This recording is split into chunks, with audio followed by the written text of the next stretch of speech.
part of our ongoing program to promote board games from Aotearoa, New Zealand.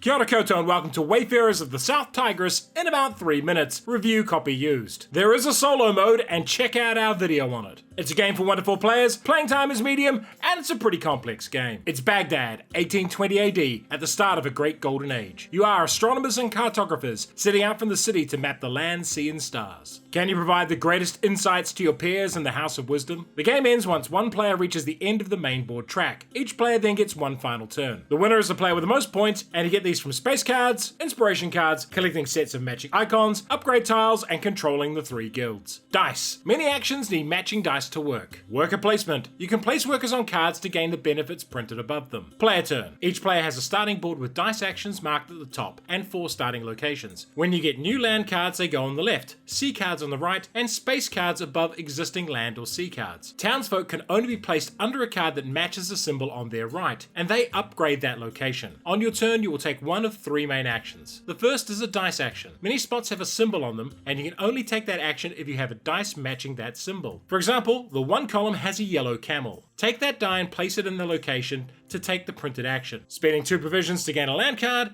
and a coin. The 6 could be used for a space action here. Space cards cost coins and open up scoring opportunities, and can be buffed with inspiration cards as well. And any die can go in these 2 unmarked spots. The next action is placing workers. You start with 1 blue and 1 yellow worker. Blue workers go on sea cards and yellow on land. You may also gain green workers who can go on either. Green workers are the only ones that can use these 4 spots. Note the card you place on doesn't grant you anything. It is the action slot shown below. So here we would gain a green upgrade for free. Finally, there are these slots on which you can place any worker. We place a yellow worker here and pay either 3 coins or 2 yellow influence to get an upgrade tile. These tiles go on your dice slots and expand your options. They are double-sided. Adding multiple tiles can really open things up, as any of these 3 dice can take the 3 actions in the 4 column now. You gain new workers only when you obtain a card that has a worker already on it. The final action is to rest, and this lets you move 1 space on the main board, claiming any bonus tiles and a green worker if one is there. To advance in an area, you must meet the requirements, and here that is one of these tiles.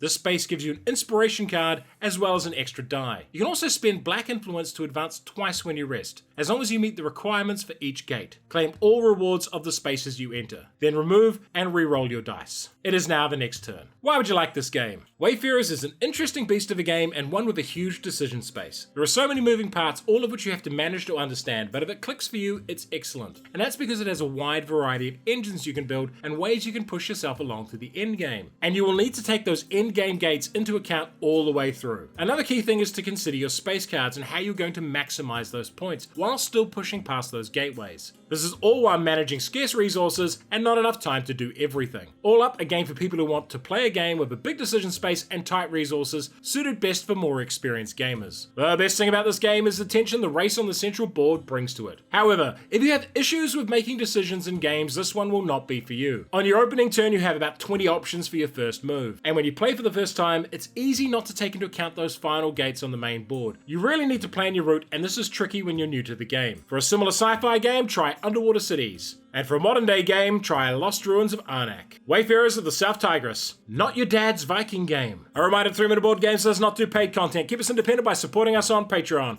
And if you enjoyed this video, hit the notification button, like, share, and subscribe to the channel.